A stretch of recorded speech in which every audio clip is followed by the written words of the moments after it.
Okay, excellent. Welcome everyone this evening to our workshop, Mastering the Conscious Economy, the Entrepreneur's Roadmap to Prosperity in 2024 and beyond.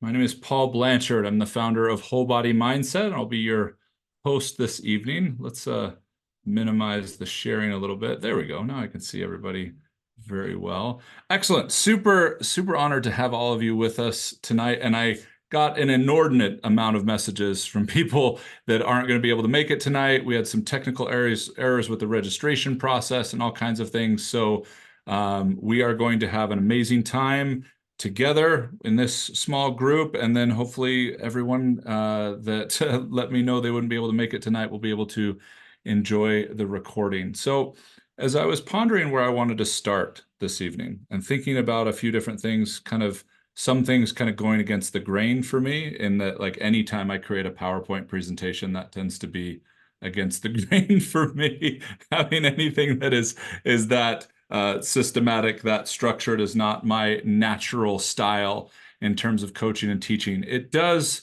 bear a challenging thing. And I don't say challenging in terms of, ooh, feel bad for me. I mean challenging in terms of it's a fun game to play that the vast majority of what I do with people is experiential. It is like you had to be there to the nth degree.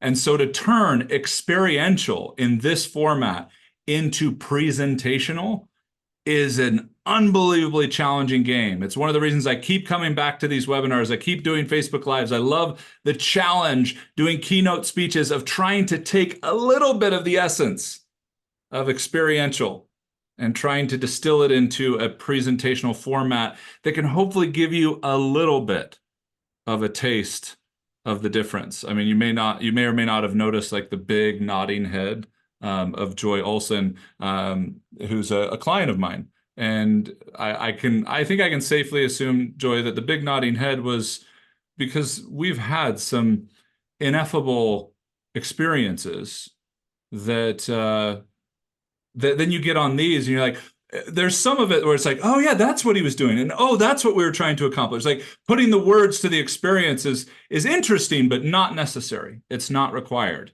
It's not required for you to cognitively know what you're doing and the work that I do primarily for you to be able to experience the benefits. And that's kind of the best part and kind of the challenging part too, because we're very cognitive creatures. We would actually prefer explanation over transformation. Did you know this? Most of us would rather be able to explain where we are and why we are than actually step into the void of transformation. Now, that's not because we're weak or we're inferior. It's because of the way we're built. The core operating system in the brain wants one thing and one thing only: to keep you alive. The best way to do that is to keep you safe. And its core primal logic for doing that is to keep you predictable. It's why we will opt for predictable misery over unexpected joy, unpredictable joy all day long. In terms of not cognitively, not ideally, but in terms of actually experientially, we will continue to come back to that thermostat over and over and over again. So I wanted to touch on that before we dive in. The other thing I wanted to touch on, that I teach sales to a lot of companies, a lot of people, and I love it, but I rarely call it sales. I rarely make a big push for that because the people that I love to teach sales usually aren't big fans of the word. People that are big fans of the word, my instruction usually pumps the brakes on their approach, but improves the longevity, the retention, and the ultimate quality of the relationship. And then the people who have a hard time with it, I love showing them how deep of an expression of connection sales can be. But I find interesting as you kind of delve into the world of sales, you kind of get sucked into marketing and all these different things. And I've had a couple of ahas recently, and I just wanted to like, hey, pull up a seat and share a couple of things with you. One is, did you know, and I've spent thousands of dollars to learn these things, did you know that there is a formula to get more of you to buy something from me at the end of this webinar? And it's proven. Like You may be like, oh yeah, I know what's going on. I'm autonomous. But how many of us have gotten sucked into that freaking YouTube video that was like 45 minutes long because it was going to tell us the 3 foods we shouldn't be eating, and it still didn't tell us the 3 foods at the end, and we still opted for it because we couldn't help it. Those are autonomic triggers in our subconscious mind, and there are roadmaps, there are schematics out there that can teach you how to take your content. Now, it's not bulletproof. You've got to have good content. You've got to have reasonably good value, but you have a huge margin for error if you know how to manipulate, if you know how to set people up. I'm not one that thinks all manipulation is malicious, but it's interesting as I was preparing for this webinar and I started to build out the presentation, which for me, the priority tonight, just so you know, was practical simplification. Those are two things that are not very synonymous with Paul. Those of you who have, been to my presentations, heard me speak, it's more rabbit hole and fire hose is probably more apt to describing me. But I found myself being like, okay, I need to start here and get the hook, and then I need to tell them who this is for, which is funny because that stayed in the PowerPoint, who this is for, and then I need to identify the pain points. Then I'm going to introduce myself and humanize myself and make myself just relatable, but not enough because I need to be here and they need to be there. And then I'm going to do some case studies about 3 slides in. Then I'm going to do another one about 4 slides after that. I'm going to give just enough value that they feel like they can do it, but by the end of it, they realize they won't be able to do it alone. And I've got to make sure I say these things, even where you put the price on the page is incredibly particular and important. Is that wild to anybody else? I mean, the percentages are insane to what I'm doing right now and the more organic presentation to doing one of these blueprint type webinars. The statistics are quite impressive in terms of how many more people buy and how much more revenue it creates. And so you can look around the room right now and be like, okay, well, a significant percentage would buy after tonight if I did that than if I didn't. And you can decide who's who, but I promise you, if you're like, that wouldn't be me, those are usually the people that get pulled into those hooks the most. I made a decision a while back, and it was one I wrestled with for a long time, and I still do occasionally because I'm very, very human. Very human. And that is, I made a decision to just, and this is between me and me that I'm sharing with you. I don't want this to be a comparative value of anybody else or say that this was the right thing that everybody should do. But I made a decision in my mind to fully invest in what I believed was the long-term benefit of a human life. The real depth of fulfillment and joy and healing and success, which is hilarious because like no one in this world has ever been successful, period. No one has ever been successful, period. That's never existed. Plenty of people have been successful at a very specific game with very specific rules and a very specific target and niche of a very specific thing that was made up. And based on the rules that were made up and the elements that were made up and the rules that meant it was a success that were made up, they were successful based on all that was made up. So I made a decision as I got deeper and deeper into allowing me to be a massive human experiment. And then being able to find a core group of clients and groups that were willing to kind of swim in some of those waters with me, that I was going to understand some of sales and marketing because I do believe in helping people get out of their own way. I do believe that there are a lot of people out there right now frozen to invest, but really hoping that someone will invest in them. And that just doesn't work. That's like, I want people to cross my bridge, but I'm not going to let anybody drive off the other side. Like, why would anyone go to a bridge that you can't actually get to the other side? That's the flow of money. If you're not willing to invest, why could you ever expect somebody else to invest? I appreciate all those things as a garnish, as a very small garnish supplement to this piece. And when I made that decision, it became harder to generate the income that I wanted to have. It did.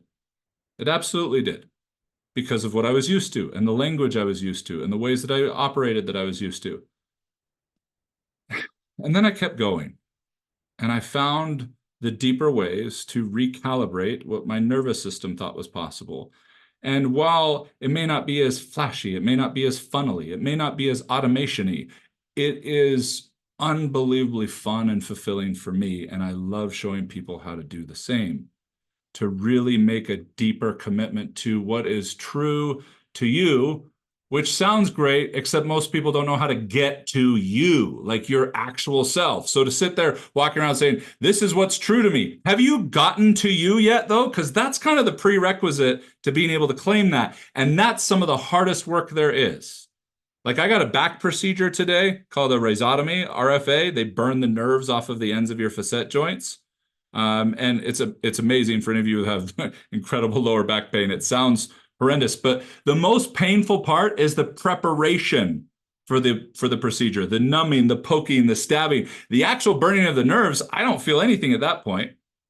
And it's kind of similar to like I doing what is right for you. The work to get to the actual you is the toughest part. And then you can claim what is true to you. But we're so quick as human beings to jump to the end. So I just want you to know that I realize there are things I could do that could get more people to buy from me. But here's the tricky part. When people buy because you know what buttons to push and you know what strings to pull, it makes it even harder to pull them out of that matrix. It makes it even harder to help them wake up to the ways that they are being conditioned, the ways that they are being pressured, that they don't even realize. That a lot of people have even convinced themselves they like. A lot of us can't even tell the difference between peace and numb these days. And so, with that said, I'm just going to share some things with you that I've found to be incredibly helpful. And if you've got an issue with money, if you've got an issue with not sure you're ready to do the work, or doubts or insecurities, I would be happy to meet you there, but I'm not going to push the buttons. I'm not going to pull all the strings just to get a slightly higher percentage, because I am more committed to you doing that for yourself, because you're going to need to do that while we're coaching together. You're going to need to be the one to push your buttons. You're going to need to be the one to pull your strings while we're coaching together. And you're the one who's going to need to be able to do that after we're done coaching together. So getting to that reconciliation was not easy. And then learning to trust it, actually trust it based on the conditioning that I've been given in the world of sales and marketing, has been quite an interesting road. But for whatever reason, I just felt impressed to share that with you this evening, to just kind of talk a little bit about that piece. Okay. All right. So any questions about that before we dive in? Rabbit holes, fire hose, and unconventional. We could add that word to all that is Paul. Okay, excellent, cool. Well, I built a PowerPoint to make sure that I don't look up at the clock and go, oh my gosh, there I went down a 20-minute rabbit hole and I haven't even gotten halfway through a content. So this is to help me stay on track and to really share some great things. And then because we are a small, intimate group, we could have some fun conversation afterwards. So I'm looking forward to being able to do that as well. So I'll be watching the chat, that if there's anything that like totally, or anything that you want to ask along the way, I'll keep an eye on that. Okay? We cool? Sweet. Let's go. All right. Mastering the conscious economy. Isn't that cool? AI did that. I wrote a bunch of thoughts and pieces, and I actually had investing in the conscious economy, and then it created that. I thought that was a pretty cool term. Now, what I'm not covering tonight is like how to go capitalize on building a business that takes advantage of the trends of healing and trauma and consciousness and awareness and plant medicine or whatever else. Like, that's not my direct focus. My focus is in whatever the economy has been in terms of structure and businesses, whether you're brick and mortar, whether you're in network marketing, whether you are a coach or a consultant or whatever it is. I want to show you how to be able to align with the energy of this economy that is emerging. And what's so cool is we can look historically at when new economies, new energetic economies even, it's not always necessarily a new looking economy on the outside emerges. It is in the emergence that the biggest opportunities and the most profit can be made. You know, we look at some of the most devastating times in history, 2008, the Great Depression definitely come to mind on the top of the list. Tons of massively wealthy, profitable people came out of those things because they were able to jump into the river as it was emerging. And so that's what I hope to give you some insight to tonight. So who is this for? Anyone prioritizing their inner journey, geared towards entrepreneurs and business leaders, because that's the profile I tend to attract the most. Anyone in a relationship business based business, especially, which we could argue every business is a relationship-based business.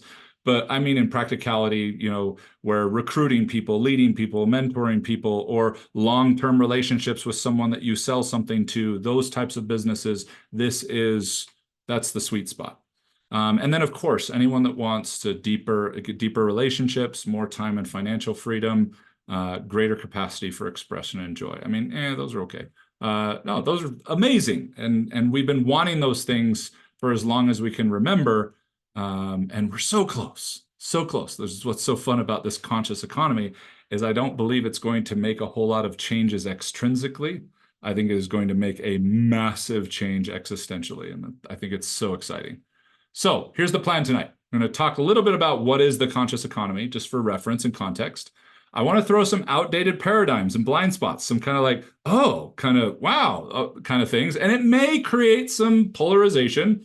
You may disagree with me, and fair enough, because there's nuance to this. So I would ask, regardless of what we talk about tonight, that your priority is consideration. And guess what is not allowed in consideration? Making a final judgment of right and wrong, good or bad. Consideration is like curiosity. We're just going to sit in it and feel it and be curious about, like, oh, I don't agree with that. Cool. Awesome. I love that. Now see if you can step behind that and go, what parts of me don't agree with that and why? What stories were I told? What belief systems do I have that have resulted in that conclusion? And where did I get those from? And do they still serve me? Okay, we could stop right there. And if you just learn to practice that process, boom, you are already doing so much better than most people in this conscious economy. All right. Then we're going to talk about the roadmap. This is a massively simplified roadmap because I found that's actually really, really helpful for myself and others. I don't go down all the rabbit holes and tangents and everything because I believe that's the most effective way. And those of you who've worked with me one-on-one know that it is very intimate, very slow, very connected to where you are, and that it's not necessarily what you experience here in presentational Paul, which part of that is you're all coming from so many different places, so many different areas of life, so many different priorities that sometimes the fire hose just goes, let's make sure we get everybody wet. You know, like we want to make sure we have massive coverage in terms of perspective and angles and thoughts. And then we'll talk a little bit about the new priorities and practices and then open things up to some Q&A. Does that sound good? Excellent. A little bit about me. Let's keep this really brief at this stage. It's funny, this is part of the blueprint, and it actually, one of the strategies is to not start with introducing yourself. You do it a little bit later, so you get people hooked, and then it's just funny. I just think it's the blueprints of psychological manipulation it's extraordinary. It's amazing. It's wild. It's scary, and it's also funny. But a little bit about me that I think is probably important. A couple of things. One, I've been coaching, consulting, and building businesses for 2 decades. I was thinking about this the other day. I have had an incredibly exceptional and lucky access to an inordinate amount of people. As a coach, I've had access to hundreds of thousands of people's lives and brain patterns that I've gotten to study from a neurological perspective, from affective perspective, psychological archetypal perspectives, using unbelievable tools like the Habit Finder. For those of you who know me, that's the company that I ran with my dad for 10 years until last year. And that was an extraordinary experience. And I still use that technology. And the 10 years I was there and the years I worked with Jack Welch, who I consider the greatest American CEO of all time, and the time that I spent as an entrepreneur in real estate, like I got access to so many different types of people. So many different types of strategies, so many different types of coping mechanisms, so many different types of priorities. And I'm so grateful for that because it fits right into my obsession with the human experience. I'm obsessed with it. I love it. And I love the parts of it that I don't love. And I love even more the parts that I do love, and so on and so on. I've been doing this for a long time. You could call me a business coach. You could call me a life coach. And I've come up with a million other fun, creative things to put on Facebook or social media about what kind of a coach I am, or not even calling myself a coach. And it's an interesting PR game and whatever. And that's more because so many people have assumptions about what that means. I mean, you look at the median life coach income, and it's not super impressive, but it is an income and it is autonomous, which is super cool. I think suffice it to say, for those of you that might be listening that it matters to, I've made a ton of income doing this.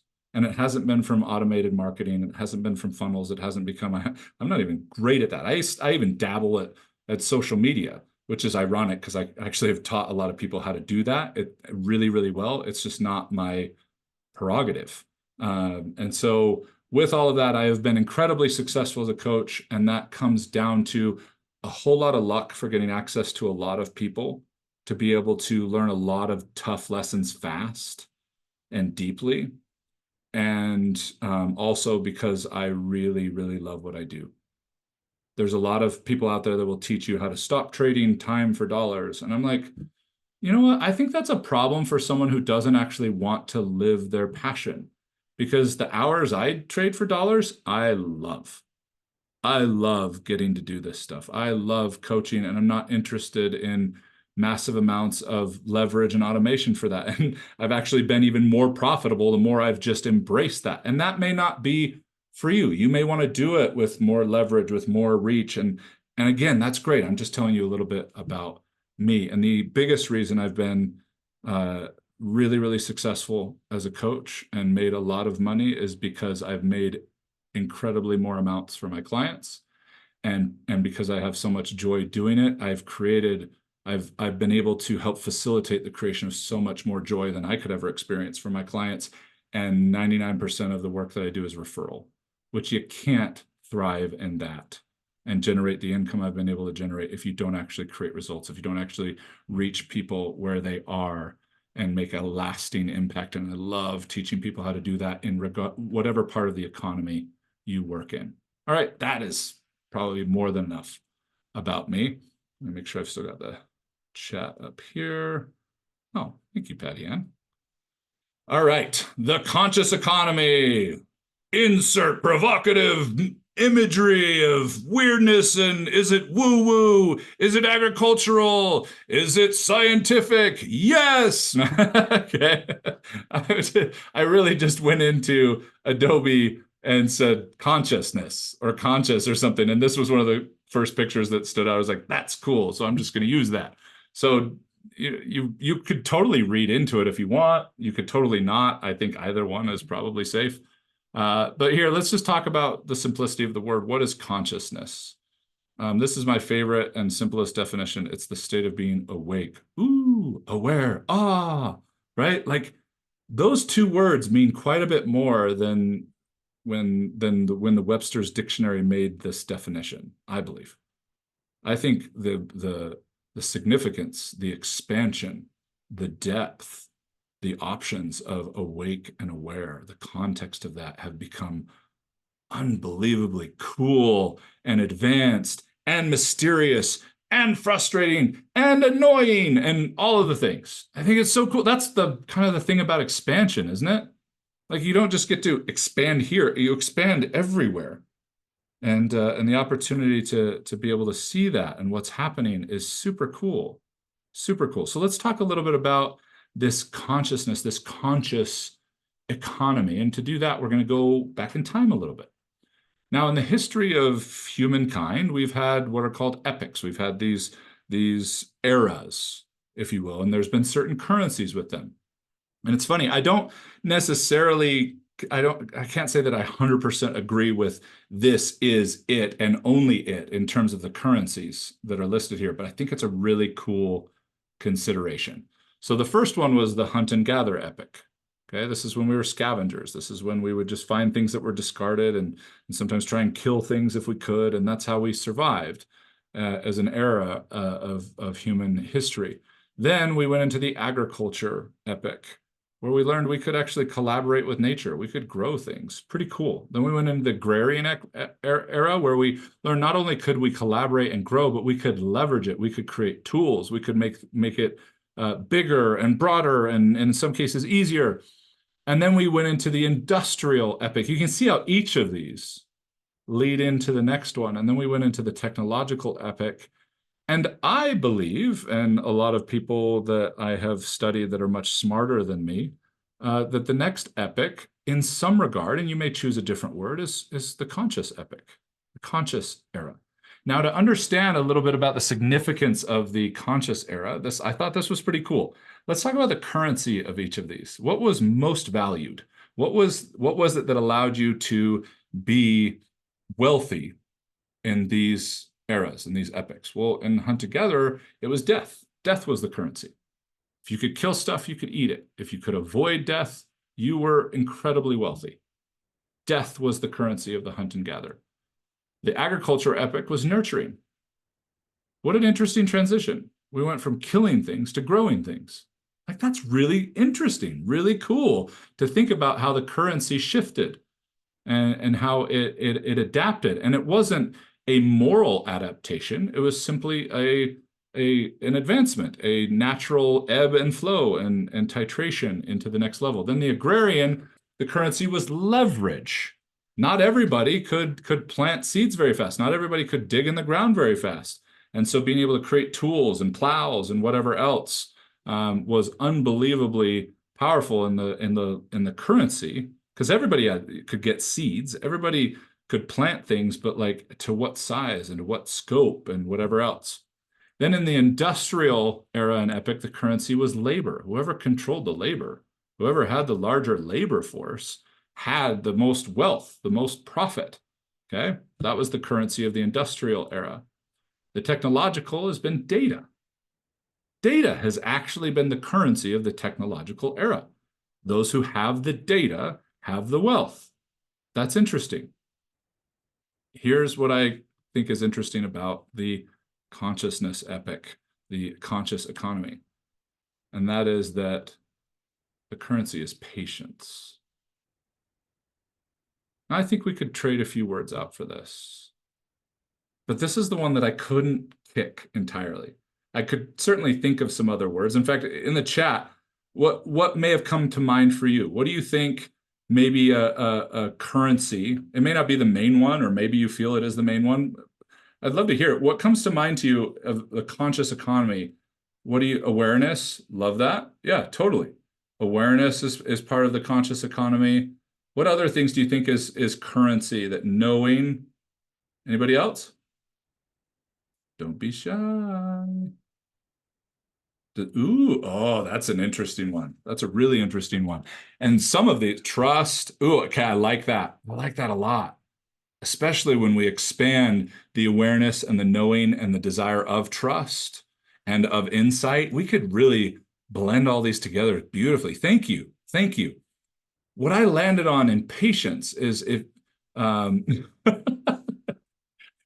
Yerusha, you're awesome. That's awesome.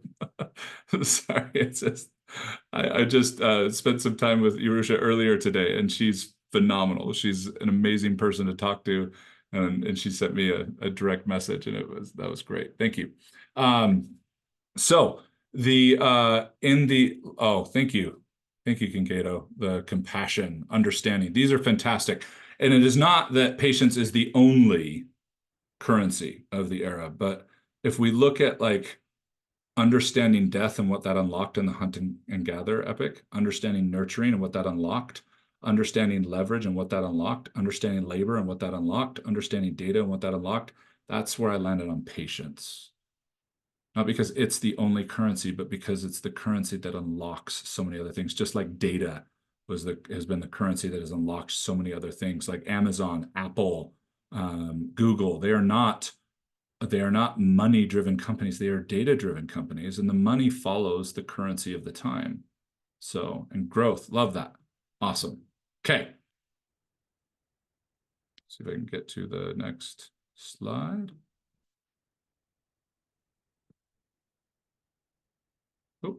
We freeze here. My computer's not frozen, but there we go. All right. Let's talk about what doesn't work anymore. I think everybody wants to know that. Like, oh my gosh, like it's like that YouTube video, right? Like, don't eat these 3 foods or you'll never lose any weight. And we just can't like stay away. So like we want to compare and contrast. Am I doing any of these things? And again, I'm not saying I am the total authority on this. There is nuance here. So please keep that in mind. Okay. So with that said, the first one is hustle. Hustle doesn't work anymore. Now, hold on. Let's go back for a second. And look, see the currency on the right-hand side? Those are still currencies today. Every one of those currencies are still very much in play in this economy. We're just talking about what is the primary one that's unlocking the next epoch, the next era that is emerging, that we're gonna want to ride that like a wave. We're gonna want to surf that. It's going to be incredible. And there's going to be how we surf it and the wave that we get to surf and all those things, okay? So hustle is still a currency, but it is outdated, especially in the way that it is currently considered today. Today, hustle has become a standard, if not a requirement, when in fact, we'll want it to be an ability and not one that you necessarily need to whip out very often. Because if you need to whip out hustle all the time, that's tantamount to needing to have the Heimlich every time that you have breakfast. There's something bigger going on. Okay? So I love that, Claudia. Hustle implies inefficiency. Oh, that's so good. That's so good. So it is not that being able to hustle is outdated. It is what has been conditioned into our nervous system. Even those who know they don't need to hustle still get drawn to it like this abusive siren song of I've got to hustle. And we play into that because we'd rather hustle and not feel the shame or the different things or whatever else is coming with that than actually be able to productively work through what's going on inside of us. And inside of us is where the conscious economy is going to be actually experienced and actually grown and actually nurtured and all the things. Because at the end of the day, with the outdated paradigm of hustle, what it is it's abuse. That's really what hustle is. It's abuse. Now, running 100 miles is abuse, but there are people that do that for a profession and it's amazing and it's awesome. I'm not saying because it's abuse, it's terrible, it's bad. I'm just saying when we claim that with pride, that I hustle all day, every day, cool. Do you know why? Do you know what is happening inside of you that has convinced you you need to hustle? That has even convinced you you feel better when you do? That's interesting because it's at the end of the day, if we just simplify this, it's abuse. Accountability. Might get some raised eyebrows on this one. Accountability is an outdated paradigm.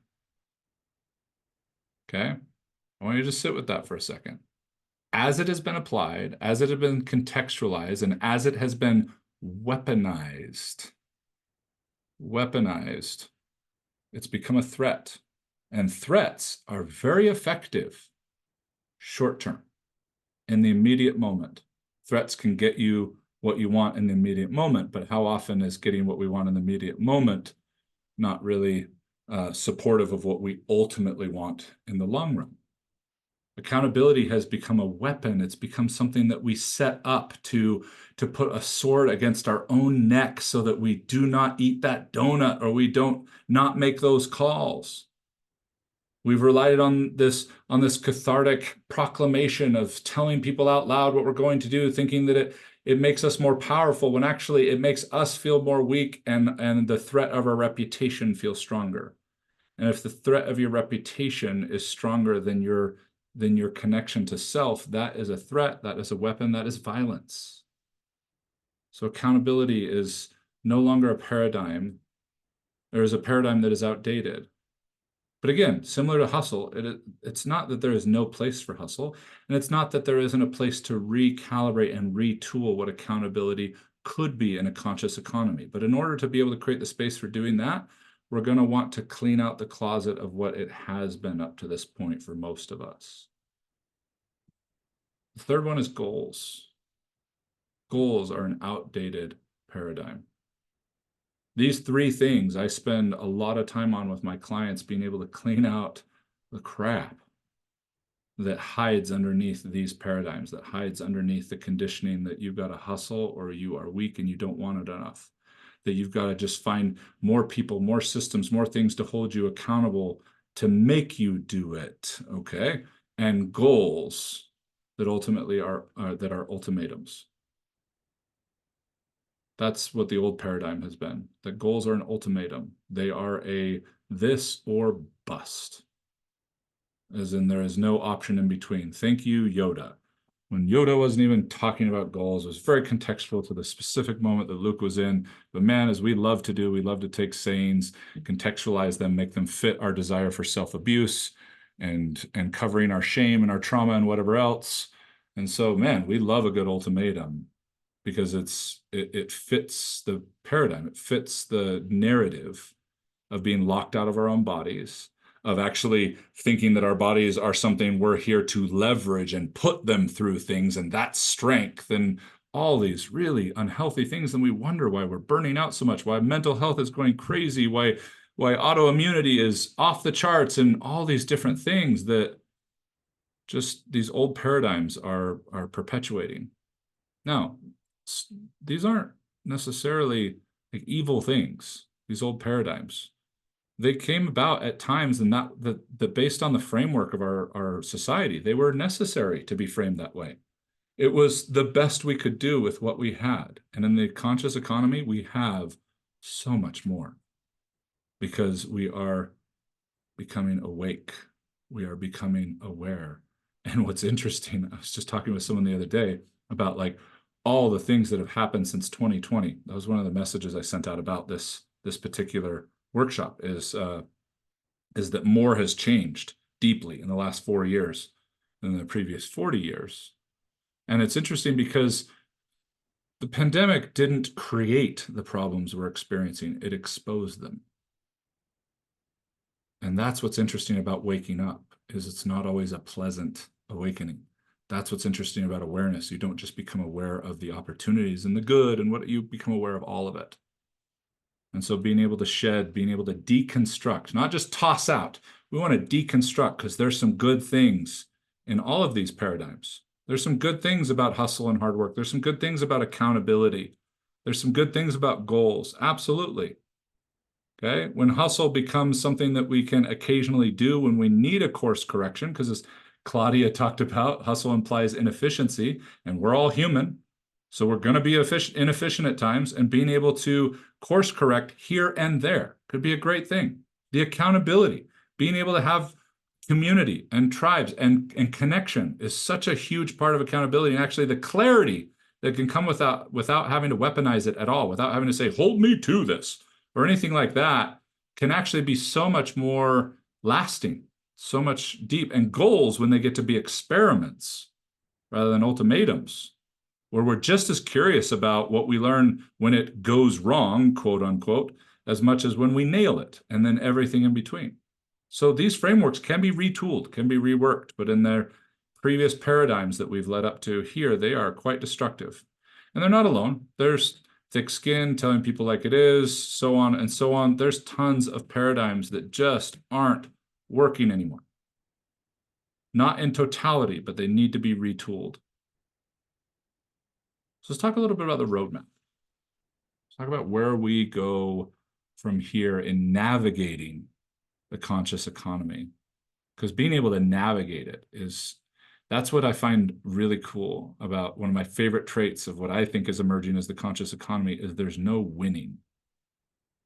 It's just navigating, enjoying, experiencing, expanding. It is dissolving the finish line that has haunted us as linear, tunnel vision human beings for decades. So the roadmap. Number one, the first step in the roadmap is anchors. You're going to want a couple anchors in your life. Don't dive right into the deep stuff. Don't dive right into the philosophical, ideological, everything advanced, Just find yourself an anchor or two.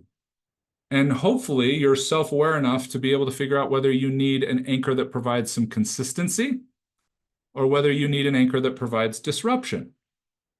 Let's talk a little bit about an anchor that provides consistency. This is going to be something that I look for because I'm not the paint by numbers person. I'm the splatter paint all over the walls kind of person and see what kind of shapes start to show up and different things. Okay. And so having an anchor that provides a little bit of a paint by numbers feel in a couple of places for me is really helpful. Really, really helpful. And then those of you who find yourselves to be very rigid, like you want to do the same thing every day, that's very comforting, that's very important to you, well, then you'll want to find an anchor that disrupts things, that kind of throws a little bit of chaos in the mix. So the anchor that provides consistency are going to be for those of you who are more chaotically oriented, okay, which I say proudly and beautifully. I think it's awesome. And the anchor that provides disruption is for those of you who are more order oriented, to shake things up a little bit. But again, one of the keys to anchors is just having one or two of them. Okay?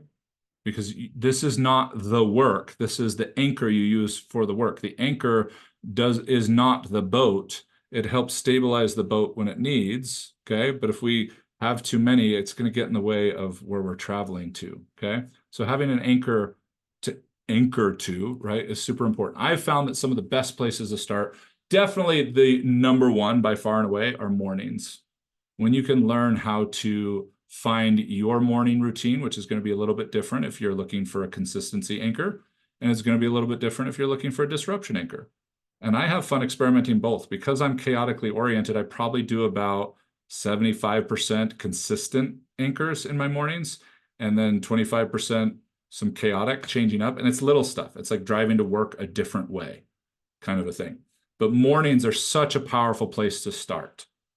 Nutrition is such an interesting laboratory. Such an interesting, I will warn you, be really careful going into nutrition as an anchor if you are desperate to lose weight, if you have body shame, because it's not a good anchor. It's too complicated at that point. But if it's like, I wonder what I feel like if I stopped eating after 8 p.m., that's a cool anchor. I wonder what it'd feel like if I stopped drinking soda. That's a cool anchor. If you can hang on to something that simple, nutrition is a great place to go. A little bit deeper, a little bit more enhanced is the anchor of inner dialogue. This is stuff like journaling. This is stuff like when I went through my health crisis last year that almost killed me several times. I would go on walks, whether it was 3 in the morning or late in the morning or in the afternoon or late at night. I was sleeping about an hour and a half a night for quite some time. I would go out and I would have conversations with the universe, but they were really conversations with myself. And that was a great anchor for me, and they were out loud. I'd usually have AirPods in, not because I was listening to something, because if anyone heard me, they could at least be, oh, he's on the phone, kind of a thing. And so inner dialogue anchors are really good. Now, if you're not a journaler, I highly recommend being really simple with this anchor. And that is like, have a notebook that you open every day and you write, I don't like to journal, or whatever you're actually thinking in the moment that you open it up, and then just write that down and be done. And some nights, some mornings, some days, whatever you want to do with it, you might write, yeah, I don't really like to journal that much, and you'll keep writing and you'll write a few thoughts. Okay.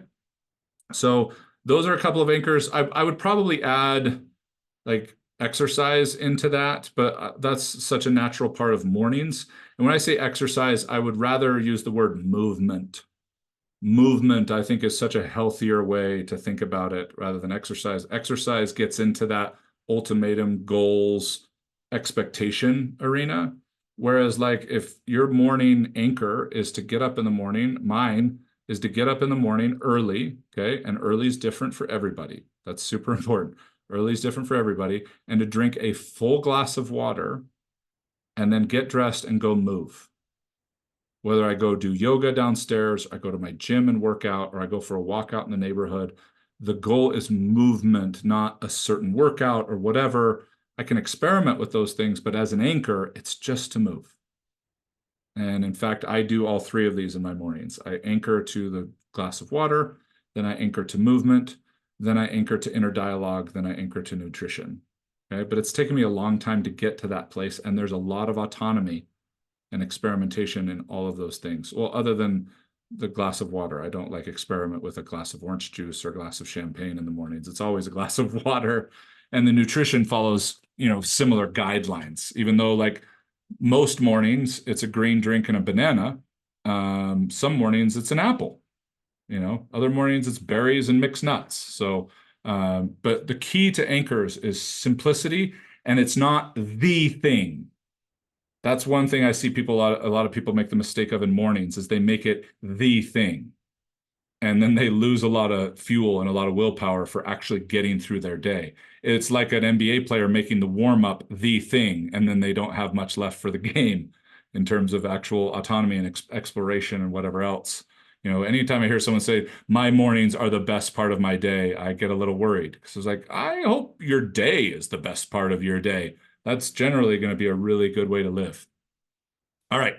Number 2, presence. Once we've got a couple anchors in place, it's amazing how just like if you just started waking up a little earlier or a little bit more consistently or whatever it was in the morning, drinking a full glass of water and get up and go for a 5-minute walk, you just started doing that alone, you'd be in awe of the spaciousness you would start to naturally experience in your life.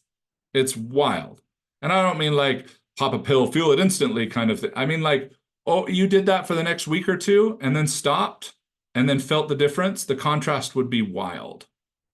And then when we have a couple anchors, when that spaciousness gets created, because there needs to be an environment for improvement, an environment for transformation. And it's not just because you want to. There are actual life conditions, actual elements that if they're not in place, you will fail. And it's not because you suck. It's not because you didn't want enough. It's because that's what happened. Like if I threw some seeds out on the asphalt right now without any cracks, because of course they could fall through, and we've heard inspiring stories about all that. But like on solid asphalt, they're not going to grow. They're not going to, like, that's just the condition.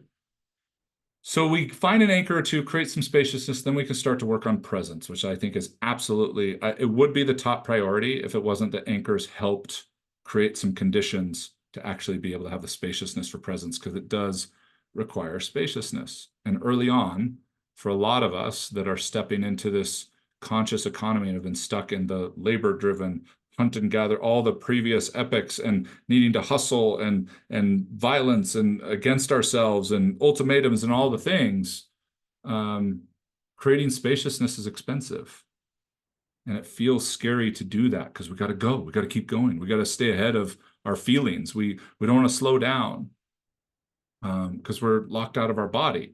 When you're locked out of your body, you're stuck in your mind, and your mind wants to run into the future to make sure it has the right plan, and run to the past to make sure that the stuff you didn't like never happens again. And it's exhausting. It's exhausting. Okay. And the key elements to presence is stillness and embodiment, which is a massive oversimplification of it. Okay. If I could only teach a client one thing, it would be presence. And I've spent years with several clients just on this primary topic. We talk about other things. We have fun with all the other levers and fun marketing plans and whatever else, and hiring the right people and getting them in the right places. But that's all ancillary. That's all auxiliary to the stillness and the embodiment. Embodiment is, if patience is the currency, embodiment is the ROI. Embodiment is the ROI of the investment. If you invest patience in this economy, the wealth and riches is embodiment. The possibilities of how you can experience your life and how you can experience you when you get deeper and deeper into embodiment is wild. It's awesome. And it is non-circumstance dependent. Non-circumstance dependent. Do you know how invincible that makes you feel when you find out you can feel good no matter what's going on? You can feel capable no matter what's going on. You can find connection no matter what's going on. That's rad. You feel a lot of other things too. That's why not everybody wants to sign up for it. As I've said many, many times, everybody wants to feel better, but the key to feeling better is to get better at feeling. And that's what comes from stillness and embodiment. And it is a challenging trudge. It is difficult to unwind the things that continue to hold us down, the things that continue to make life harder than it actually has to be. And with our brain wanting something predictable, it will opt for the predictable misery over having to step into the void. So let's anchor a little bit of spaciousness and then start to work on our presence. Some of the best ways I've found to start doing that, which these are not doing that, but these are ways to start doing that, is breath work. 5 minutes of stillness is amazing. I'll start there with a lot of clients where I'll just ask them to take 5 minutes in the middle of the day, set a timer on your watch and just be still. Close your eyes. Well, what do I do? The only rule is you don't do. That's it. You can think, you can feel, you can overthink, you can be frustrated, whatever, or you can zone out. I recommend a timer because plenty of people can fall asleep in that amount of time when they allow themselves to do it. You can relax. What's interesting for a lot of people in this conscious economy is they feel like they can't relax, but actually they are relaxing. They're great at relaxing. They just don't realize that when you relax and you got a bunch of stuff in you that you haven't addressed, it turns up. We become more sensitive to it, like falling asleep with the TV on, and then you wake up and it sounds so much louder than when you fell asleep because you relaxed, you got soft, and so you became more sensitive to things. So a lot of people can relax that don't think they can. They just don't feel like they're relaxed because it turns up the volume on everything they were trying to avoid and ignore and lock out. And then horizontal time is just a slightly more advanced version of the 5-minute stillness break. Notice this is where to start. This isn't necessarily presence, but this is a great place to start building that in and creating that habit and embodying that peace. Next one, simplify. Now we've anchored to create some spaciousness. We've been able to start using that spaciousness to develop one of the greatest things you can ever develop, and that's embodied presence. There's a lot of people that have a lot of ideas about what that means. Meditating is not necessarily being present. We could have that conversation another day. Cold plunging is not necessarily being present. There's a lot of different factors that go into being present in terms of the embodiment we're talking about. So I've met a lot of people who are like, oh yeah, I'm embodied. Oh yeah, I'm present. And when they're not doing something, when they're not using a modality, when they're not deploying a technique, it's very difficult. And that's an interesting sign of the difference between things that can support presence, things that can create spaciousness for presence, and actual presence. Now, in simplifying, this is what's going to be able to help us become more and more present and more sustainable. The key elements are priorities and doing less to accomplish more. Now, I thought that was a folktale for the longest time. Doing less so you could accomplish more. Until I realized that it was my dysregulated nervous system, my reticular activation center, and other neurological and physiological elements that were continuing to reaffirm that story, that that was a folktale, that you have to, no one gets out of sacrifice and hard work. And I'm not here to argue with that, but the person who says that 99 times out of 100 is saying nobody gets out of hard work all the time and sacrificing everything that is pleasurable to you today. You know, it's like, hello, okay, reel it back a little bit, okay? Priorities. Let's talk about priorities first. Priorities are simple. Priority number one is you. Who you are right now, regardless of what you have accomplished or haven't accomplished, regardless of what you can or can't do, regardless of your good habits, your bad habits, which are up for debate in a lot of ways. Interesting things we're learning in this conscious economy due to lots of beautiful studies in neurology and psychology, for example, is like that laziness actually doesn't exist. What we thought laziness was is actually not what it is. Like, that's such a cool conversation. We could have another time. But your top priority is you, who you currently are. Your second priority is your purpose. And all your purpose is who you're becoming. It's your purpose is really just like gravity keeps us on this rock that's flying through space.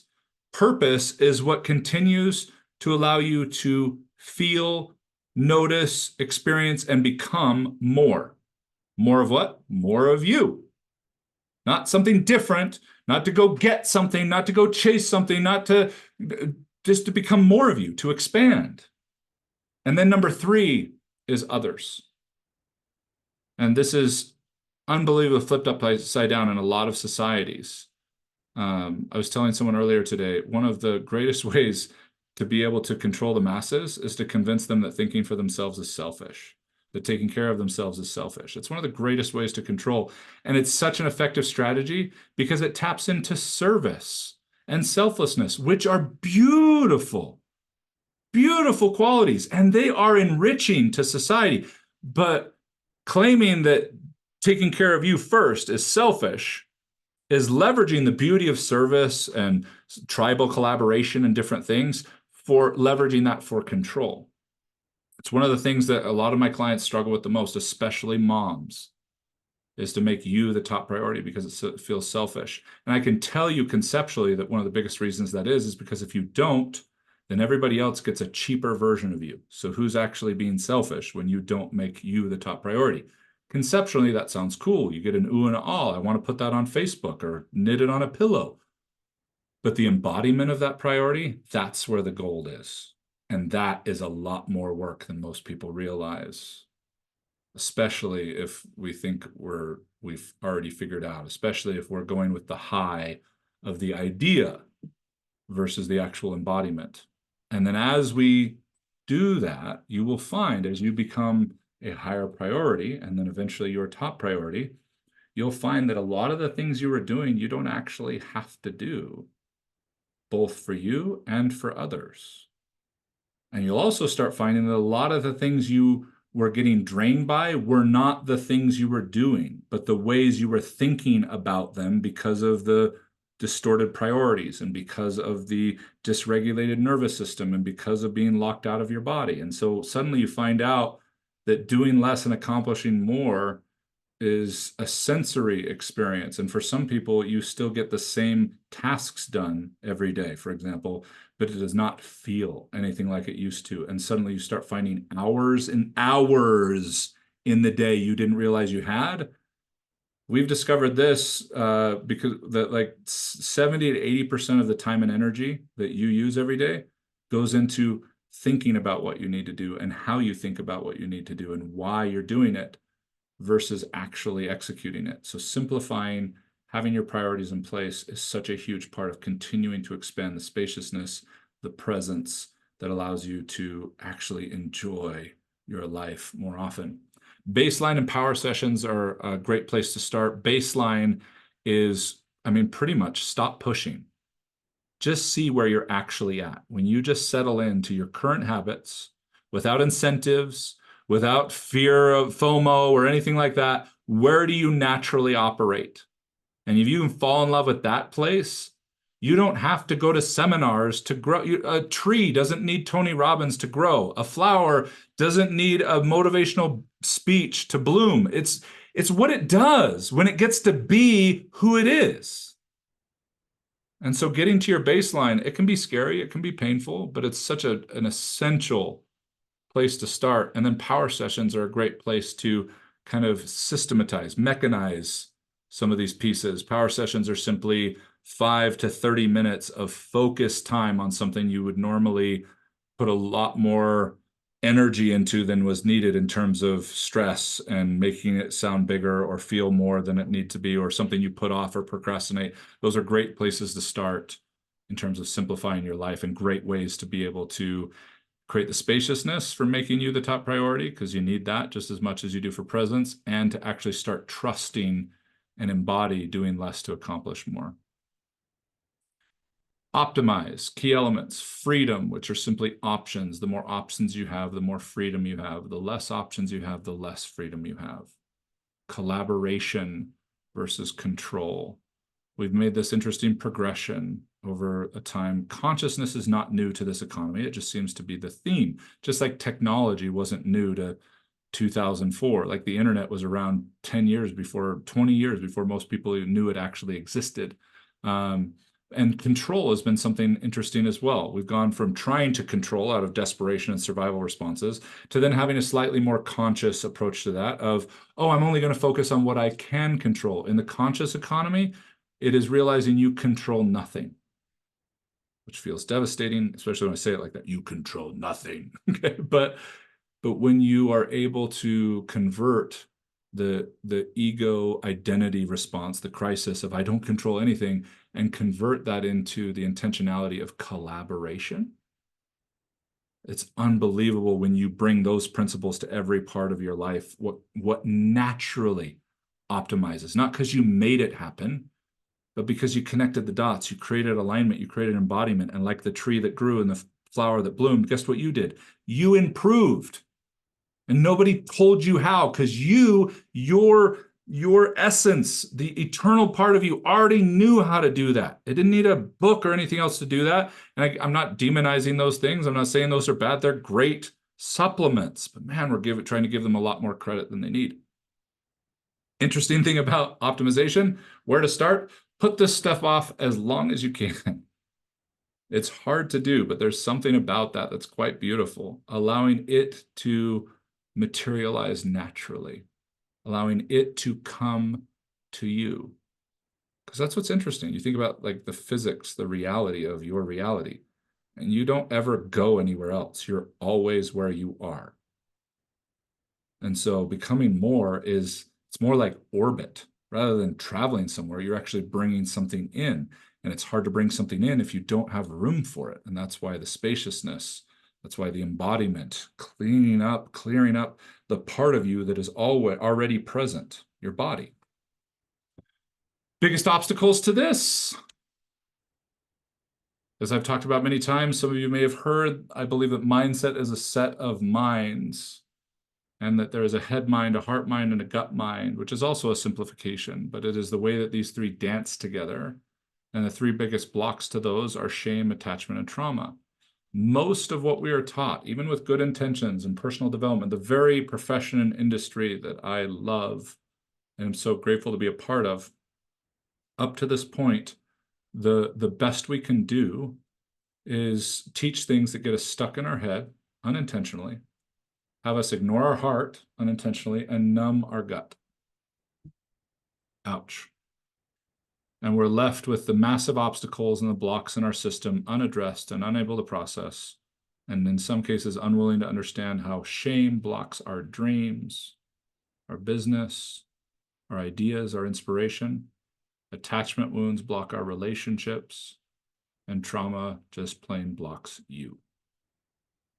This is the premise of what I do. This is my passion. Everything else is subtext to this.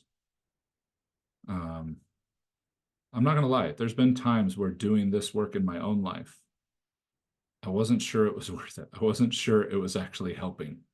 I think that's part of the desert you're asked to walk through before you get to the oasis of embodiment.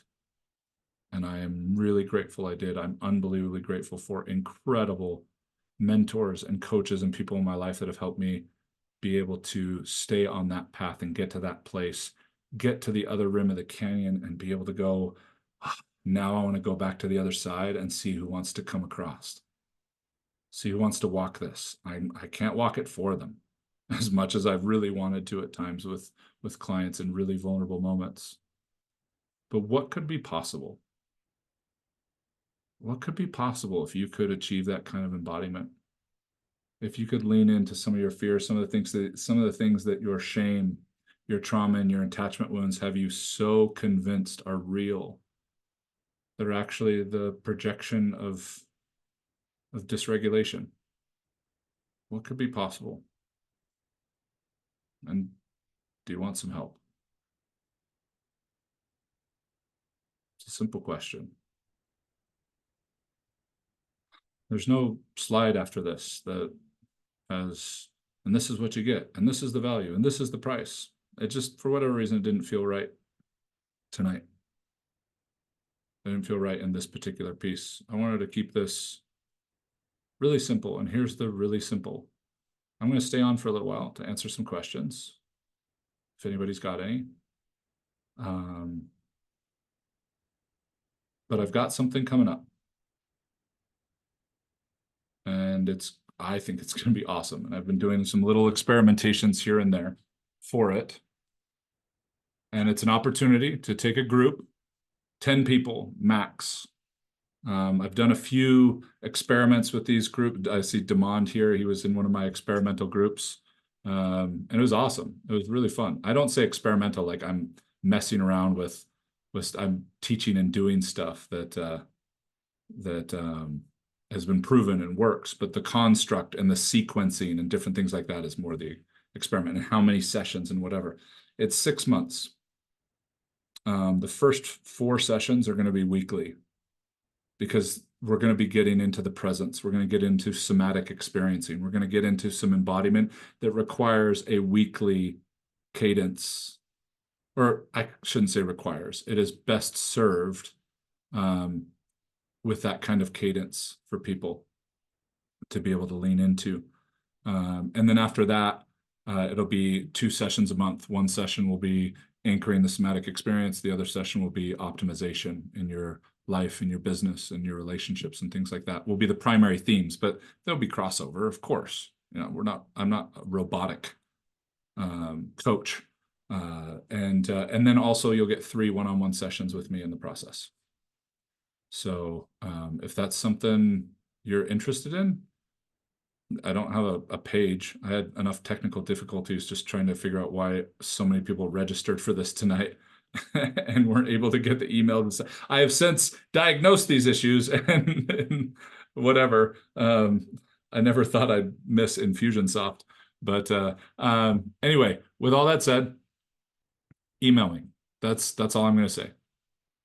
Email me. It's not statistically the most powerful way to get numbers and whatever, but like it's 10 people, and and I talk to enough people on enough different platforms and enough different audiences that I'm not worried about the 10 people making their way to me versus me trying to pull the strings and push the buttons. So my email is paul@habitfinder, or excuse me, paul@wholebodymindset.com. I still have access to paul@habitfinder.com if you do send it there, but it is, I'll put it in the chat, paul@wholebodymindset.com.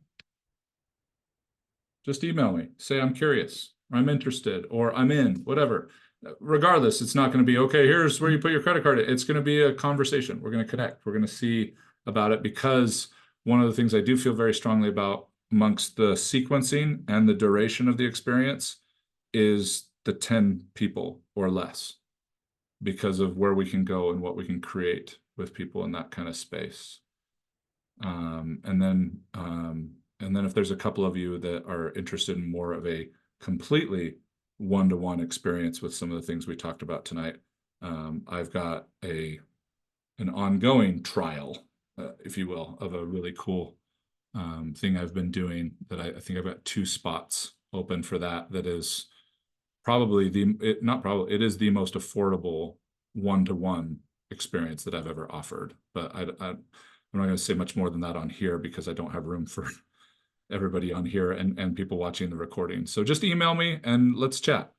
No funnels, no video sales pages, just got to spend some wonderful time with each of you tonight. Before I answer any questions, would you be willing to answer a couple of mine? Okay, cool. How was this? Like, really?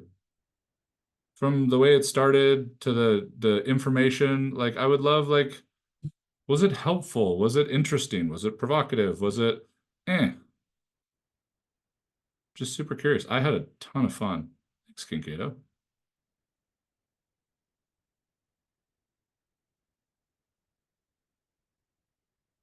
Oh, I accidentally hit mute when you unmute. There you go. Ro. Thank you, Erica. Hold on. Sorry. Erica, that was one of my goals tonight. The last webinar I did 2 weeks ago. I loved the content, but I ended it and I felt like there was this big open loop, like, and I couldn't, like, it was really interesting. And so one of the things I wanted to do is not feel that at the end, like, be able to connect a few more dots. Not all of them. Where's the fun in that? Plus, they're infinite and they're always becoming more. So, Claudia is wondering what I sell coaching. I do one-on-one coaching and small group coaching. That's really all that I do. So I do coaching that is deep integration in terms of working the trauma, the shame, and the attachment wounds out of your through your nervous system, in connecting the dots to your business, your profitability, your relationships, and your life, essentially. So that's primarily what I do. So, Ro, please go ahead. I was just going to say kind of what she said. What I loved about today or tonight was when you took us through the different epochs, it allowed me to, I think one of the things that I sometimes struggle with is I'll listen to things that you say or things that in other venues, and I'll think about how it applies to me, but then I'll have trouble figuring out how can I take it and apply it in the world, in my life, connect it to something else, have it make meaning or efficiency or productivity or whatever the thing is. And I thought I could see the utilitarian, I guess, use for what we were talking about tonight, because all of a sudden I was like, oh wow, I can really see that. I can see what is no longer useful. And I think the thing that was most valuable that I hope other people got from this too, with the work that we do as coaches, I coach for a health and wellness company. I feel like based on what you just taught tonight, I feel like I'm so perfectly timed for Mm. where the world is right now. And I'm not trying to make it fit. I just, all of a sudden, I felt a sense of, maybe validation isn't the right word, but I just Let's felt go with it. so, I like it. I I just like felt it. so uniquely prepared and validated for everything that I've been through and what I've been striving for and struggling with and learning and growing into. I just, seeing what the different epoch is, I was like, oh, wow, I do feel uniquely prepared. Do I know everything? No. Mhm. But I am certainly more equipped and more conscious than most people that I work with and that I coach. And the things that, and I know that as I coach more and as I see, it's a compounding effect, right? Yep. It's a geometric progression. It's not linear.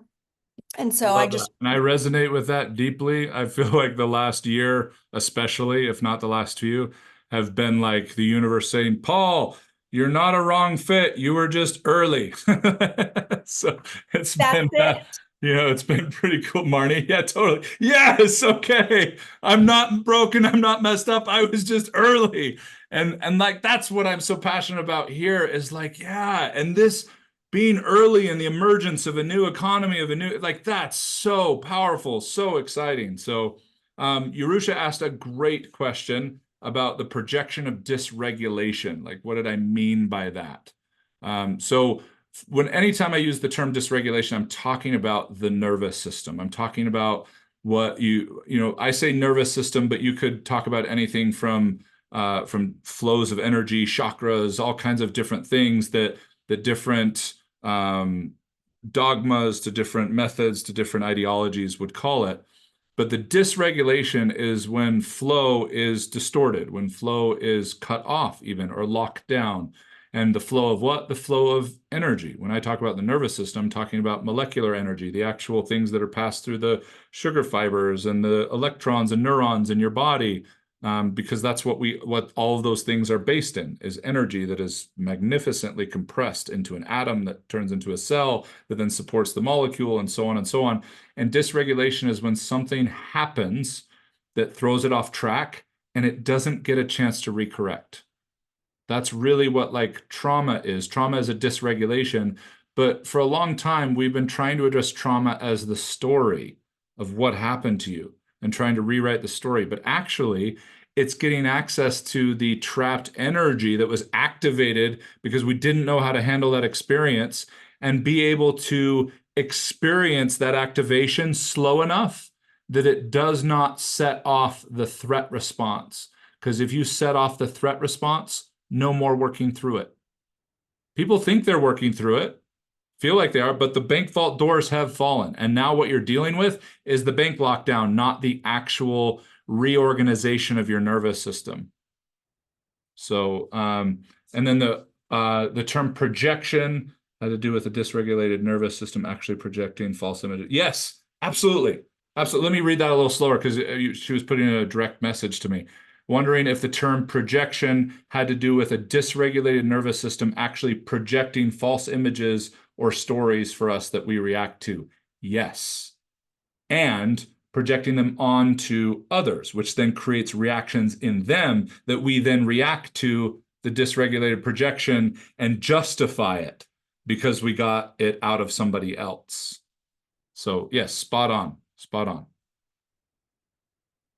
And no, you didn't need to follow that whole conversation to get a lot out of what I have to offer, Erica.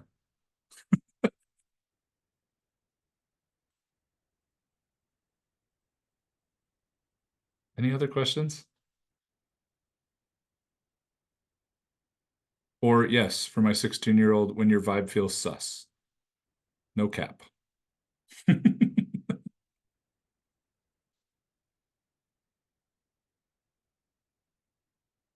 Cool. This was really fun.